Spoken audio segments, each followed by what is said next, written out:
it's important to read books, and learn the workings of the system that you're living in. It really is, because sometimes you can just get trapped into the mundane X Factor and reality shows and soap operas, which is cool, but there's so much things that we see in life and we think it's one thing, but what we think it is a mirage. It's a lie. Okay, what am I talking about? Hatton Promotions, Ricky Hatton Promotions. More than likely, Nigel Collins was right. He's a very insightful man. He's a very insightful man. More than likely, if Sky Sports had not cancelled the contract with Hatton Promotions, Ricky Hatton wouldn't be making this comeback. More than likely, because all he was trying to replace was the buzz of being the man, being really important, and having something in his life that was really significant and meaningful. And the contract with Sky Sports provided that. So now he's returning to the ring, and you see straight away, sells out the 18,000 seat arena in seconds, literally. They don't even know who they're putting in front of him to fight. Ricky has star power. I'm not saying he's an all-time great in terms of resume and legacy, technical ability, but he has star power. That's undeniable. That's undeniable.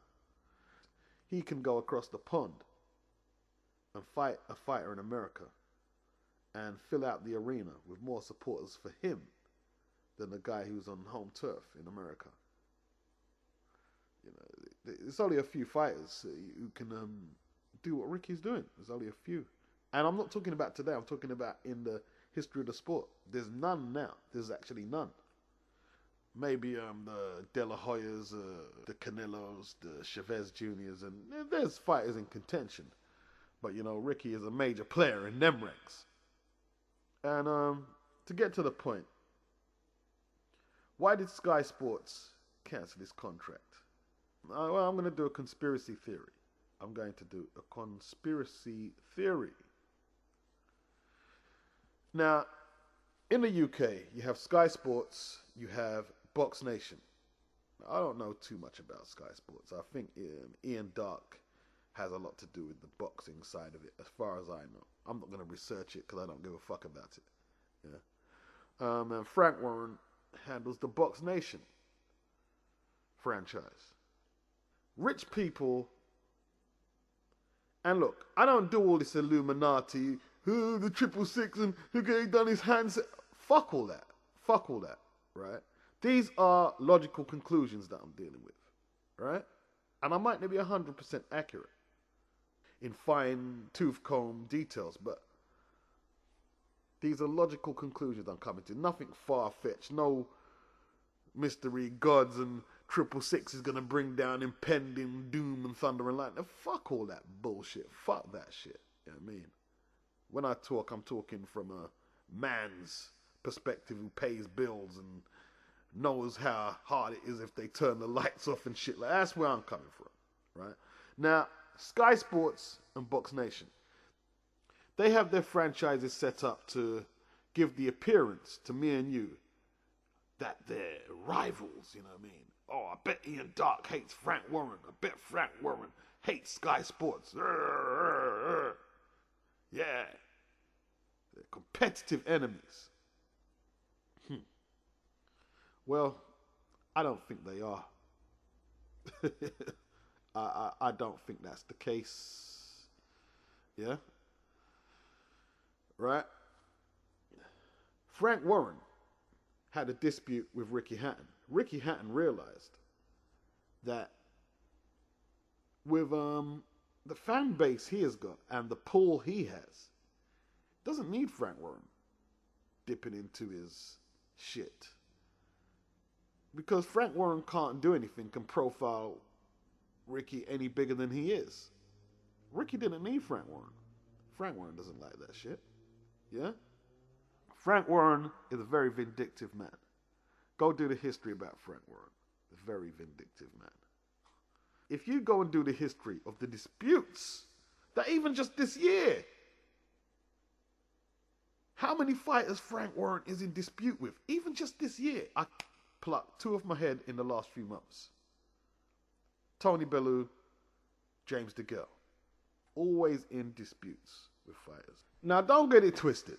If he loses a fighter and he's no longer boxing on Box Nation, let's say James DeGale, and now James DeGale is fighting on Channel 5 because he signed with Mick Hennessy.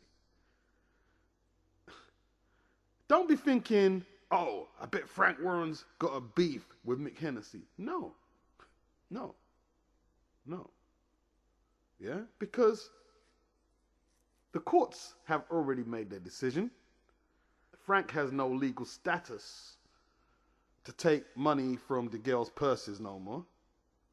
And he has to go somewhere. Frank knows that. Where's he going to go?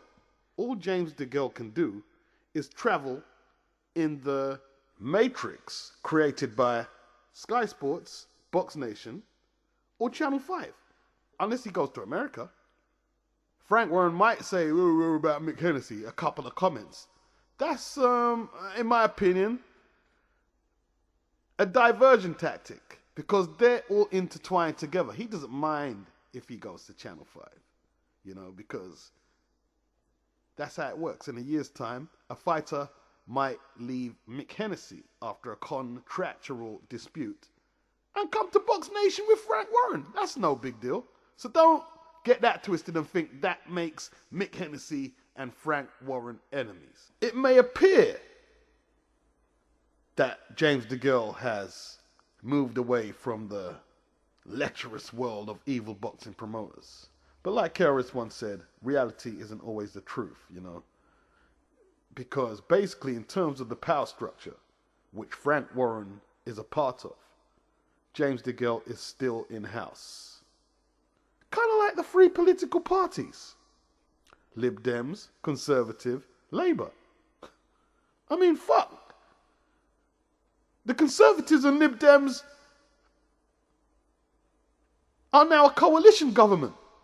A few months ago, the Lib Dems were saying, oh, the fucking evil Conservatives. And the Conservatives were saying, these guys are fucking pie-in-the-sky dreamers. You know what I mean? Trying to bring wind machines in to replace electric and gas. You know, that's... But now, they work together. But what you don't realize, they're only now working together where it is visibly seen to your eye. But nothing has changed. They've always been working together. Now, let's not get it twisted. The power structure doesn't work in this harmonious, well-oiled machine. There are egos, there are power struggles, internal conflicts. So, what happens is, where you got left-wing and right-wing politics, now you get far-right, moderate left, you know, and it's that blah, blah. And it's no different to boxing. When, was it the WBA or the WBC fell out with Robert Lee, he made the IBF.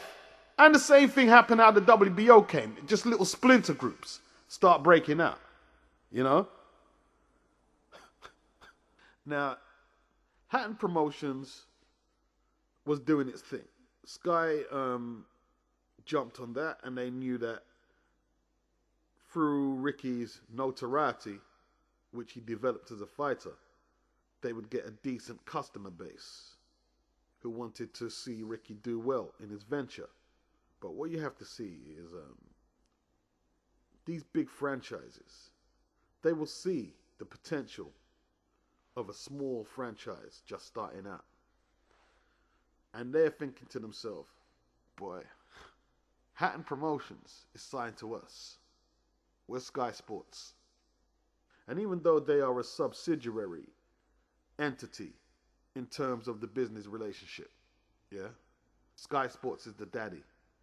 The average man on the street is not seeing it like that. They're saying, oh, Ricky Hatton Promotions.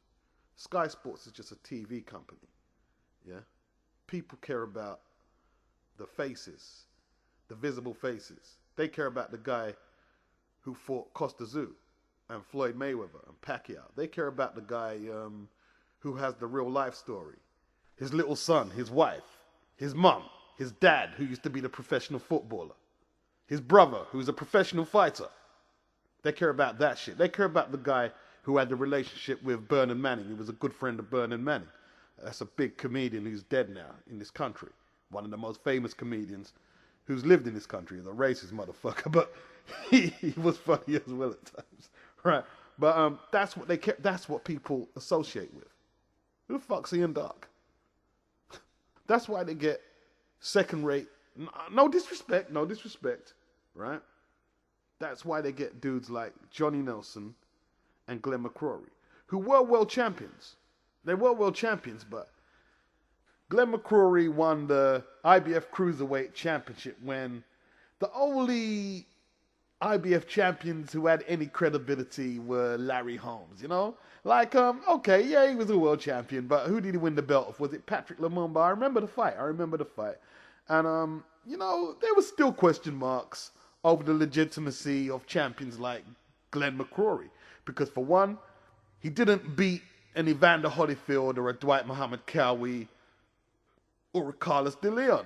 The grassroots fans like me, we knew that. Same with Johnny Nelson. I mean, he had the WBO Cruiserweight belt. He went, yeah, okay, he's a world champion. Is he? Yeah, okay, yeah, oh, if you say so. Yeah? Right? That is why they get under the radar fighters who have just enough credibility to say they're a world champion. But they don't have that star power in terms of a connection with the public. Fighters like Nicky Piper, yeah, he can say he fought Nigel Benn and held a Commonwealth title and this and that, you know. They're just credible enough to be pundits, but they're not superstars. That's why they do that. That's a control thing. But they're not stupid. Every once in a while, they'll have a guest pundit in, like a Lennox Lewis, or I mean, maybe a Tyson. They'll bring a really big name in, but just on occasion, you know? Just on occasion, just to keep it ticking over. You know what I mean? But them guys are never going to get full-time jobs there. Why? Because it will be the Mike Tyson show. There'll be no Sky Sports being watched. It'll be the Mike Tyson show. If Mike Tyson came on Steve Bunce's show every week, you know what I mean? No more Steve Bunce show, the Mike Tyson show. You know what I'm saying? That's how it runs.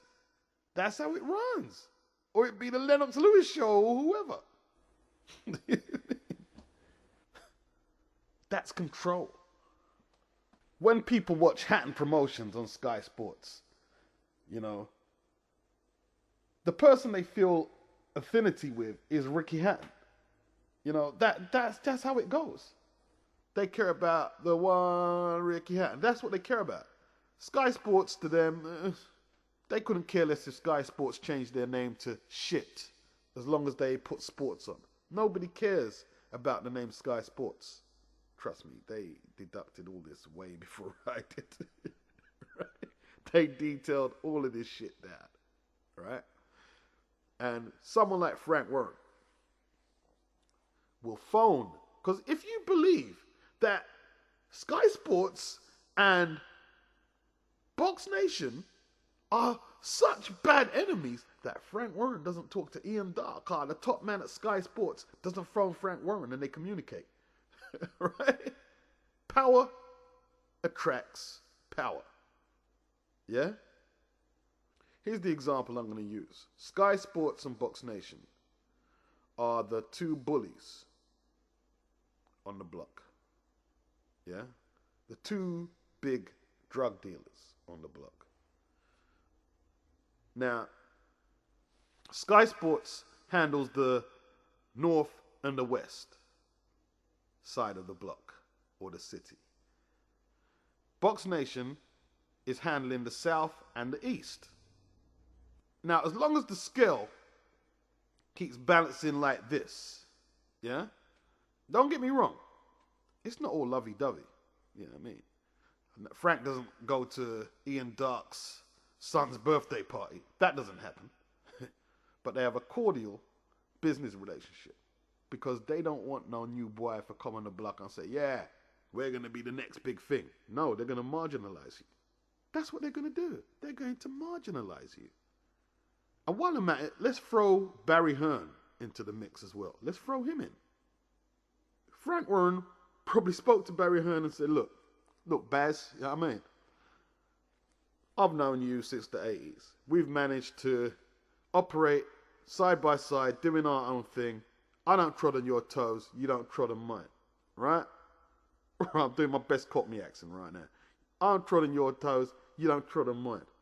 But this fucking little git, Ricky Hatton, right? Who the fuck does he think he is? We've been fucking doing this since the fucking mid-80s. He's gonna fucking make Hatton promotions and fucking take the fucking food off our table? I think we need to squash him like a bug. What do you say, Baz? What do you say? Yeah, I've been thinking about the same thing too, Frank. You know what I mean? I'm going to talk to Ian Dark, right? Because Ian Dark and Barry Hearn, or the top brass at Sky, have a relationship with Barry Hearn. He does the prize fighter and he does other boxing and does snooker probably on there and shit like that. They spoke to Sky Sports and they've discussed all what I've mentioned there. And Ian Dark says, you know something? Let's get rid of Ricky. Yeah. Let's get rid of him. Yeah? Because Ricky has the potential to do a golden boy. I'm not talking on the same scale as Oscar De La Hoya, but the equivalent of what a golden boy in Britain would be. Ricky is just as popular in Britain as Oscar De La Hoya is popular in America. Maybe even more so. So, couple of big bills. If Ricky establishes himself in Sky, putting on some massive bills, yeah? He might continue to work with them. But if there's any complications in their relationship, he'll be able to say, well, fuck you guys. You know what I mean? I've already made all this money from you. I've already got investors talking to me to start my own shit now. I'm going to blow you and Frank Warren out of the water now. You want to fuck with me? You want to play now? You want to fucking play? You want to play tough guy? Okay, we loaded. It's over for them. That's how it works. That's how it works. You see, when you're going to the supermarket and you have these different brands of Coke, you get Coca-Cola, then you get the supermarket's own brand, and you get this one, that one, that one. Listen, I learned this years back. They all come from the same factories, yeah? They just do different strains of each one. Same with the baked beans, this, that, sweet. That's all it is. So it appears that you're getting a choice, but no. You're feeding a couple of corporations. That's what you're doing. That is what you're doing, yeah? Why do you think you get all these fair trade labels in the shop? Because they don't want nobody to get a piece of it. Even the starving farmers in the undeveloped countries. I don't like using that word third world. They don't even want them to reap the benefits from their hard work. They don't even want them to do it. Yeah? That's why you get fair trade labels. And they don't even make shit back off fair trade labels. It's just so they can barely feed for them picnic. Just so it doesn't look unhumanitarian. Yeah? You ain't getting no big choice. You're not getting no big choice. You have got no choice but to watch Nathan Cleverly or Canelo or Chavez Jr. in America fighting challenges that we know don't qualify as legitimate world title challenges. You know what I mean? Yeah, you've got no choice but to watch that. Yeah? And then you'll get Steve Bunce and Box Nation. Well, the fight can't be made because the paper isn't right. And blah, blah, blah. And Frank Warren's picking his nose today. And all shit like, and pure bullshit. But now we're approaching a watershed moment. And it's what I alluded to in my video called Resumes and Legacies. Where do I start? It's what I alluded to, right? I like to write things down because when you write things down as they happen, you can examine it. If you just let the moment go by, it's gone sometimes. It's gone. Sometimes you have to capture it in the moment. And I'm not saying you lot are not visionaries, but these are my visions. These are my visions. Every time I watch Andre Ward or Floyd Mayweather fight, I am aware that I am witnessing a significant recorded part of sporting history that will be immortalized and eulogized. I'm aware of that. Every time I watch Bernard Hopkins, the same thing. I'm aware of that. When I saw Roy Jones take the heavyweight title, and he used to be a middleweight, I'm aware of that. I was aware of that.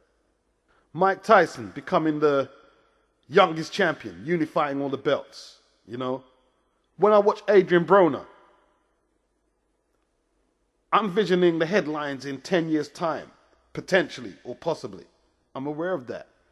You guys in the YouTube boxing community, you do not realize you are making history. You do not realize that. I am making history. I'm aware of that. I'm part of that. So are you, right? You are making history, right? 20 years down the line, they're going to be talking about some of our, not all of our channels, and maybe not mine. You're going to be archived. So you're going to be archived shit. You know what I mean? You're going to be legends. You're going to be legends, right?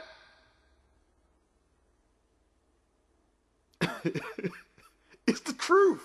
Time capsule. You mean you are in a time capsule. You're in something new and fresh. Yeah? Trust me.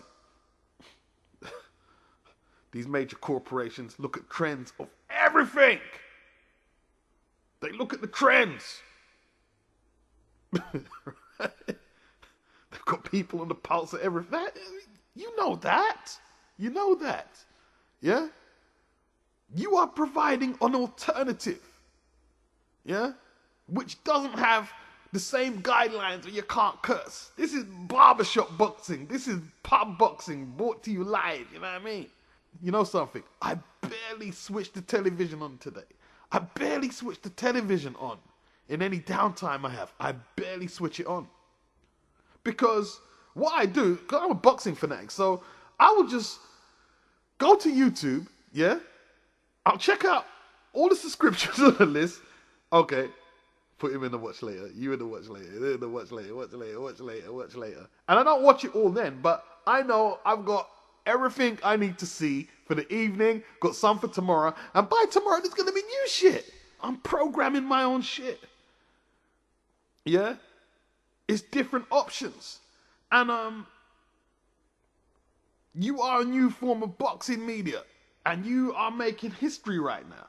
As you make that video today, you are making history. Right? Soon, you're going to see just the average YTBC, you know what I mean? Boxing channel. Some of them are going to be coming with some stage lit shit, some good lighting, some serious camera work. But it's just going to be a YouTube boxing channel. And it's going to blow Steve Bunce's little thing out the water. And there's going to be more of them. And there's still going to be the underproduced ones like mine. Trust me, they're following trends. They're following trends. I mean, even Ricky Hatton. He puts Hatton promotion bills on YouTube, live. You can get the feeds live. So what Ricky is doing, he is using this comeback to ignite his profile even larger than what it was previously. That's what he's doing. Yeah? Yeah, he wants to exercise some ring demons, but there's business opportunities as well that he's going to try to capitalize from off this comeback. Trust me. Yeah? So when he goes back into bat with Hatton Promotions, you know what I mean? The sky's the limit for him. The sky is the limit. The sky is the limit, you know? When he examines all these options of what he can do, you know, the internet just provides a vacuous amount. Like, it's like, you know, I produce beats and I work in studios, yeah? And people don't realize what they have. I hear kids saying, yeah, MySpace is shit now, nobody uses it. Yo, you see, I don't think you appreciate what's going on. I come from an era, yeah, where you didn't have no fucking outlets like that you can get out to the whole fucking world for free. And you're saying, I don't care if nobody's following it, or I don't care if it's not as popular as it was in 2000s. I don't care. I don't care. You put your fucking music up there and you promote it, right? Somebody in Australia, Africa, anywhere could see. I get frustrated with people sometimes, man. I really do. I really do.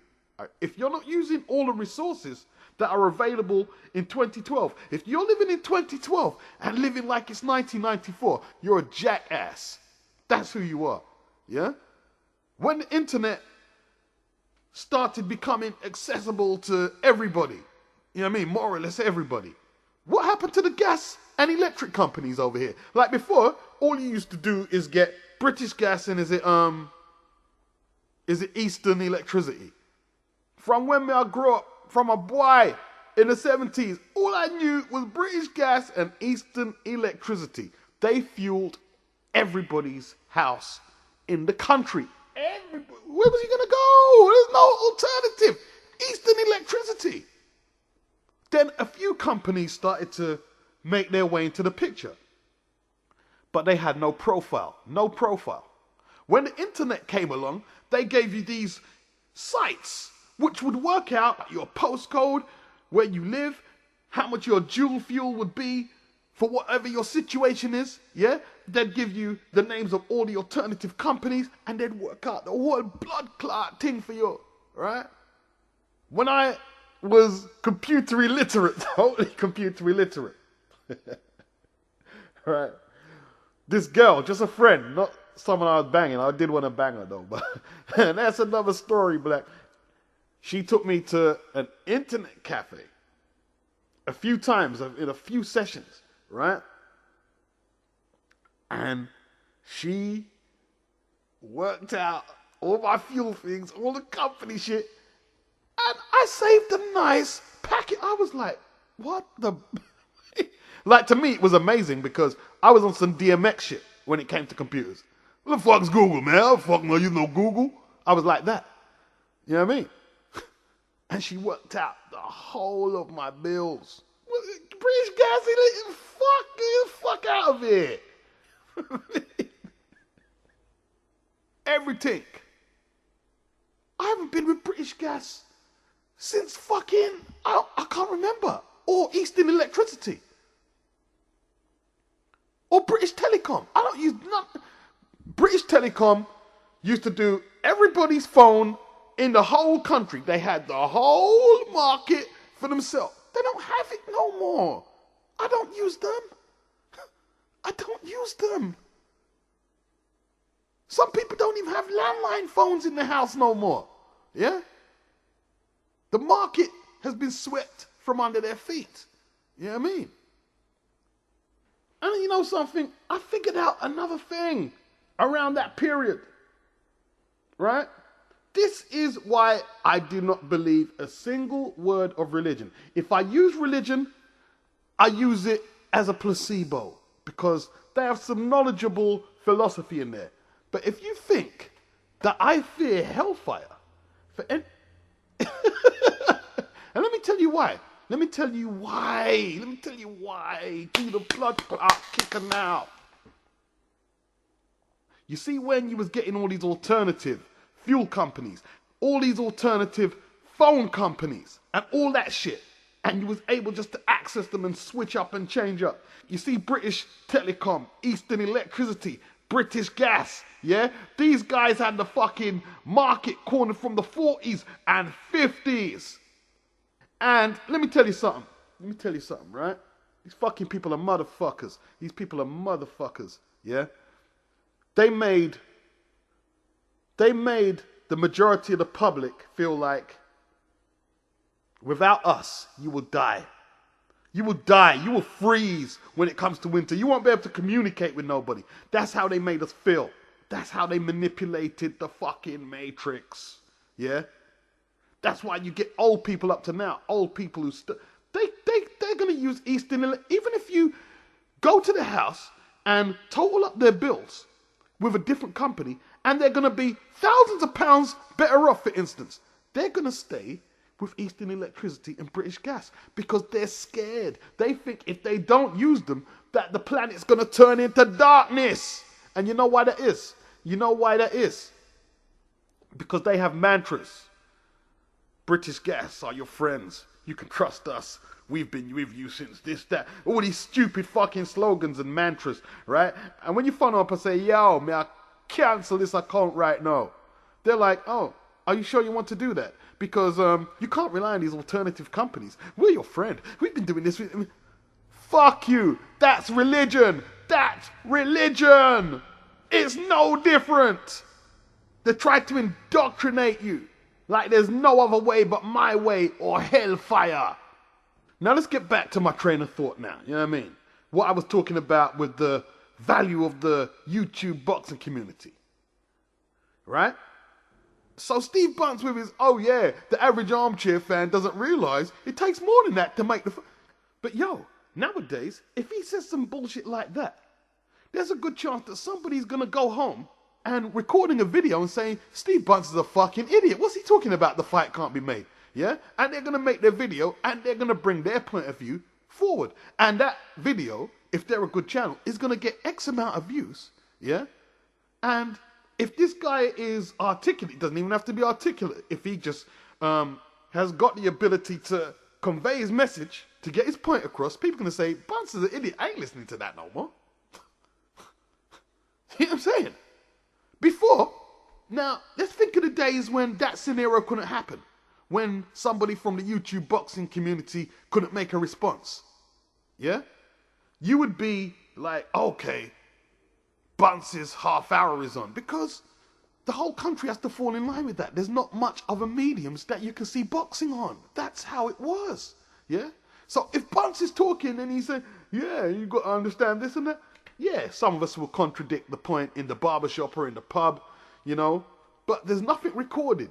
There's nothing where we can find like-minded people that we can click up with and have an alternative voice.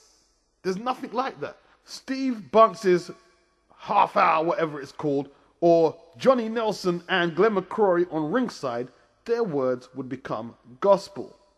They're losing that kind of power now. They're losing that kind of power. Yeah?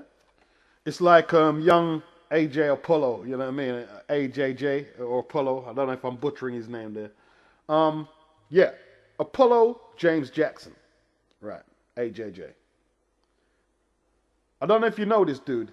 He's a British lad. You know what I mean? Young dude. And he does interviews, man. Like, he just goes out there and makes the hookups. I don't know how he does it, but he does what he has to do. He's done interviews with Tyson, Vladimir Klitschko, you name him. Yeah, I mean, you name him, he can knock him down. David Hay, and he's been over America, and he's done his shit. And he's voiced his experiences with the likes of Frank Warren, with the likes of Dean Powell, and other figureheads in British boxing, in the British boxing matrix, and how they've tried to do him dirty and treat him a certain way and undermine his work. You know, without YouTube, there's just no way I could be privy to his experience that he shared with me on video. Now, no disrespect to AJ, I don't think he's lying, but for all I know, he could be lying. But the point is, he's been able to express his views, and a lot of people have seen it. And a lot of people will see that video. And let's say if he is telling the truth, there's other people who will now be validated thinking, yeah, now you see what I was saying was true. He's saying the same thing I said. Now, the one thing about the truth, if he's telling the truth, there will be people who will be able to corroborate his experiences. They wouldn't have just treated him like that. There will be a pattern with various people. If he's told a lie, lies are random to the individual who has spoken them. They're only real to the person who has said them. They will not be able to resonate with anyone else's experiences because it's a lie. If it's the truth, there's going to be people saying, yeah, he's saying what I said. And if it's the truth and people try to contradict his videos, people are going to say, nah, he's not lying. He's telling the truth. That's the power. That's the power we have right now. Now, let's not get this twisted. This power surge called the internet and the access that we have to it and the freedoms that we, well, the quote-unquote freedoms that we exploit and use. It might not be there forever, but right now, this is the playing field. Back to Ricky Hatton.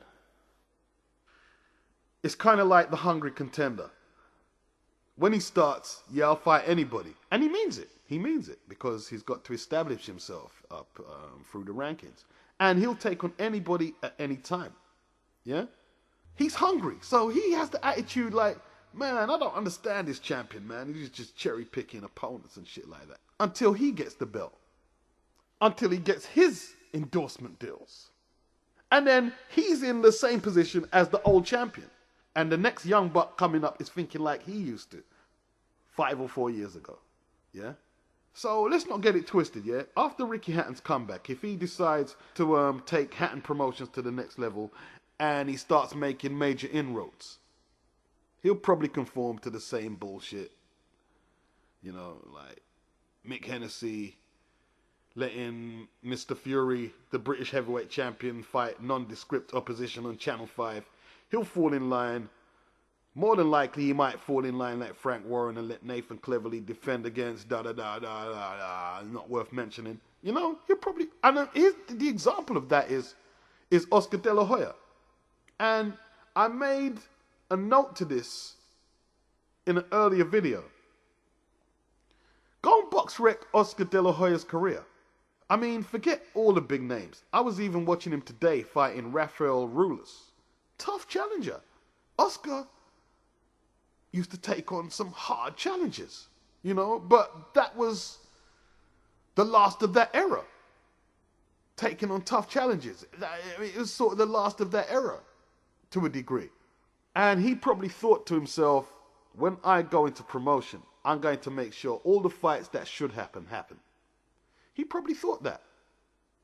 But now, you listen to him speak, he gives more generic, monosyllable answers to the questions being thrown at him than your average politician. Yeah? Look at Canelo's career compared to his. He's literally conforming to the model of boxing that we have today and the standards that are accepted. He's conforming to that. You see, because that's what happens when you own a company. You will get all these big creative ideas, you know, and you'll start with all this enthusiasm. But by the time you spend 6 hours a day with lawyers, business people, they punched it out of you. They get punched out of you. You know what I'm saying? It gets punched out of you. When you go to a record exec in a music scenario, they don't call your record, yeah, I'm partying in a club or whatever you have it titled. When they talk about your record in a business setting, they refer to it as a unit. That's what they do. Right? There's philosophy behind that. Yeah. You can't exploit a product if you have a personal attachment to it. Right?